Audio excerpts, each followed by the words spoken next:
ఇక్కడికి వచ్చి ఇక్కడి తెలంగాణ సంస్కృతి సాంప్రదాయాలు ఉండబట్టుకొని ఆ తర్వాత ఇక్కడి తెలంగాణ ప్రజలకు తన కవితల ద్వారా ఒక పద్ధతులు విలువలు నేర్పించడం జరిగింది. అంతేకాక అనేక ప్రజా ఉద్యమాల్లోనూ పౌర హక్కుల కోసం పోరాడిన గొప్ప వ్యక్తి ఈయన. నిజాం నిరంకుశ పాలనను ఎదిరించిన గొప్ప యోధుడు అని చెప్పుకోవచ్చు. బిఫోర్ 1947 నిజాం పరిపాలనకు వ్యతిరేకంగా ఆ రోజుల్లోనే గణేష్ ఉత్సవాలు ఘనంగా నిర్వహించాడు. అంటే ఆ రోజుల్లో మనం పరిపాలించిన నిజాం కాబట్టి ఆయన హిందువులు అంటే గిట్టదు కాబట్టి మనం ఎక్కడ పండగలు చేయడానికి అవకాశం లేదనమాట. అయినా సరే ఆయన ఎదిరించి గణేష్ ఉత్సవాలు గొప్పగా నిర్వహించాడు. అంటే వినాయక ఉత్సవం నిర్వహించుకున్నాం అట్లా. అంటే ఇవి నిర్వహించుకొని తద్వారా ప్రజల్లో ఒక చైతన్యాన్ని తీసుకొచ్చిన గొప్ప వైతాళికుడు ఆయన. ఆ తర్వాత స్వతంత్ర సమరయుడుగా కూడా అయినా స్వతంత్రం వచ్చిన తర్వాత వరంగల్ కోట మీద జెండా ఎగరేస్తాడు. జాతీయ పతాకం ఎగరనివ్వాలి ఆ రోజుల్లో.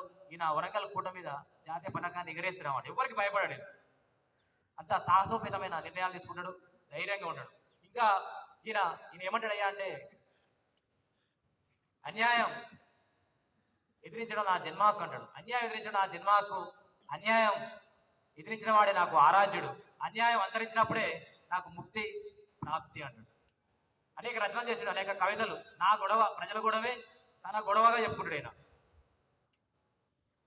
అన్నపు రాసులు ఒక చోట, ఆకలి మంటలు ఒక చోట, హంస తూలికలు ఒక చోట,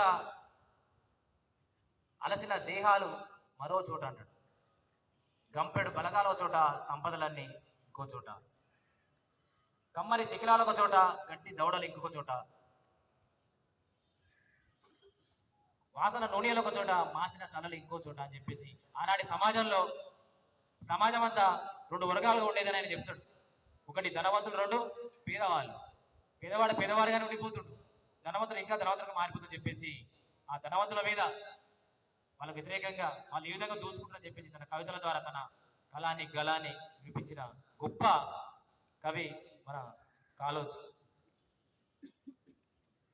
పుట్టుక నాది, ఆ పుట్టుక నీది, ఆ పుట్టుక నాది, చావు నాది, బ్రతుకంతా దేశానికి అని చెప్పేసి గొప్పగా చెప్పుకోవడం జరిగేది. కాళోజీ తన కవితల ద్వారా ప్రజల్లో ఎంతో చైతన్యం తీసుకొచ్చింది కాబట్టే తెలంగాణ ప్రభుత్వం ఆయన ఒక జన్మదినాన్ని, జయంతిని